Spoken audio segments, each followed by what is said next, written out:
The summary of it.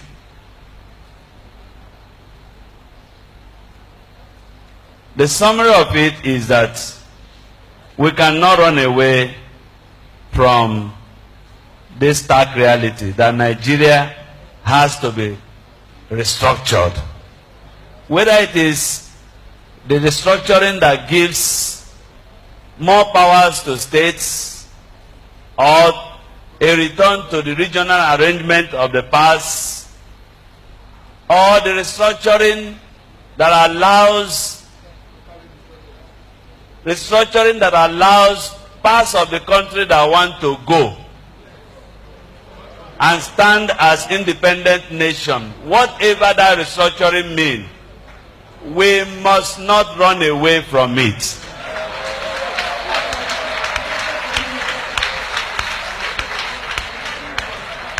And our position as bishop, and I must say now, I'm carrying you along as a diocese, is that if we continue to pretend that all is well, we will keep bleeding profusely. And very soon, there might be nothing called Nigeria. Instead of our killing ourselves under the pretext of remaining one indivisible nation, some people say Nigeria's unity is non-negotiable. I want to see how it is negotiable.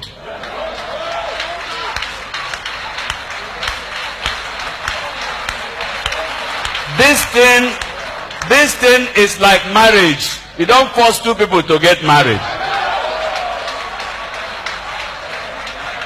We have been forced into a marriage that is hurting us. And every day we are dying and pretending to be one. Please, instead of our killing ourselves, and there will be no Nigeria left, let us come to a round table like this. Bring Nigeria as a cake. Bring one big knife and share the cake. Share the cake. Share the cake.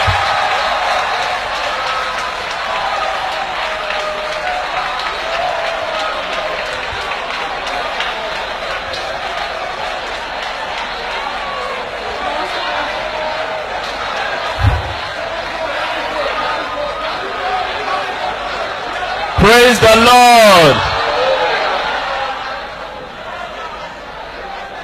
I believe that if Nigeria is restructured, we will develop better.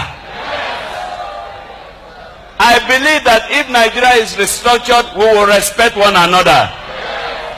So let us not pretend to be one when we are not one. Can two work together except they be agreed?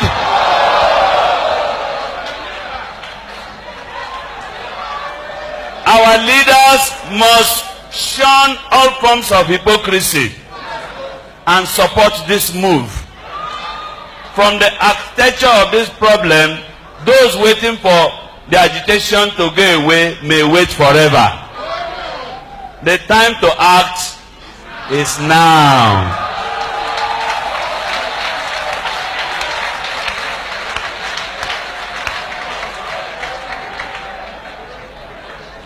We also wrote something on the continued marginalization and trampling of the rights of Christians in this country.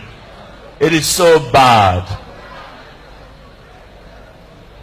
And one of such recent marginalization and trampling of our rights, maybe Beneblaka will tell us better, is a subtle removal of CRK from the curriculum of our national examination bodies, like NECO. We must speak up as Christians, and those of our members who are in strategic position must not keep quiet. If you are removing CRK, remove Islamic religious studies, remove Arabic studies, remove ATR. Everything that has to do with religion, remove it. You don't remove one because you want to give advantage to the other. That is unacceptable to us, and we will resist it as people of God.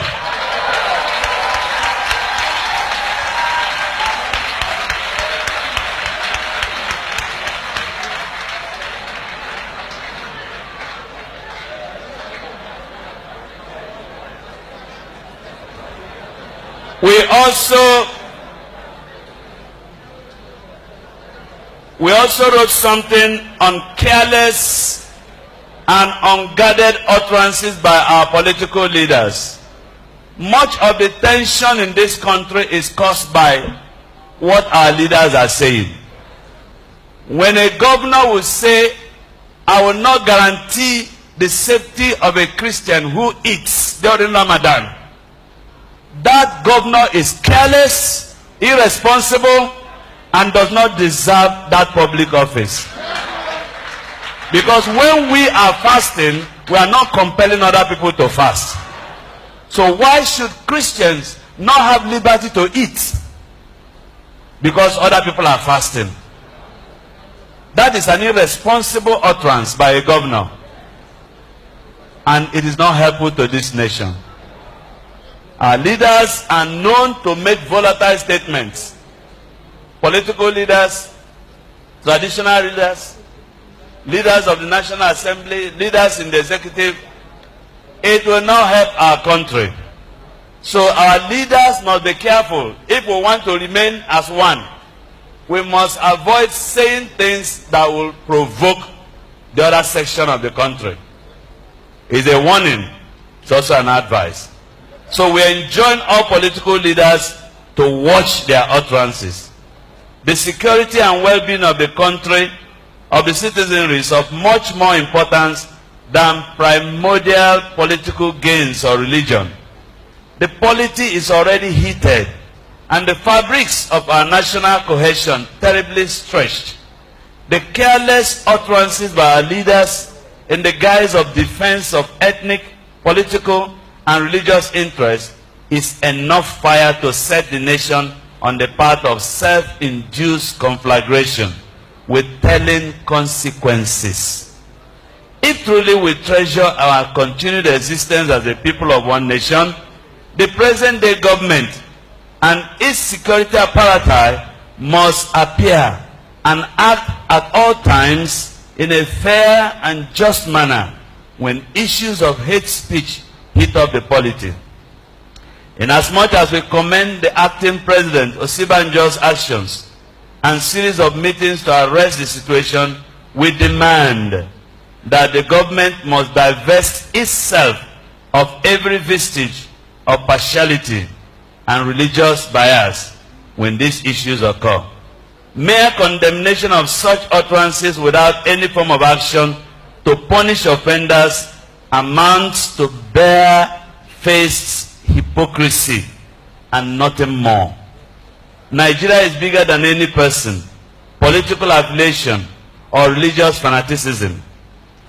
If we keep toying with the current gale of careless utterances and hate speech, we will only arrive at one destination, that is calamity. On their part, the media must redefine their news values, in this case, to reflect national exigencies. Their reportage of the activities and utterances of political, religious, and ethnic groups and persons must put the nation first. Again, bloggers on the social media should not provide their platforms for fanning the embers of disunity, tension, and incitement to violence. We must all remember the Rwandan genocide of 1994, the Kenyan election crisis of 2007, and the Nazi atrocities in the Second World War. These all share one thing in common: hate speeches and careless utterances by leaders.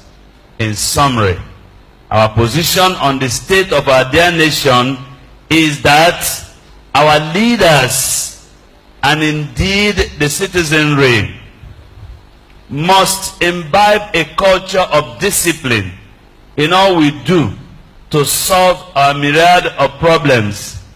If the politician imbibes discipline on matters of politics, public finances, and projects, if our electoral umpires commit to discipline in overseeing elections and reflecting the people's choice in results, if teachers imbibe discipline in their relationship with their students, if ministers of the gospel show and teach discipline, if those in the civil service entrusted with public funds go about their duties with discipline, if ordinary citizens show personal discipline within and outside their homes, then more than 90% of our national problems would have been solved.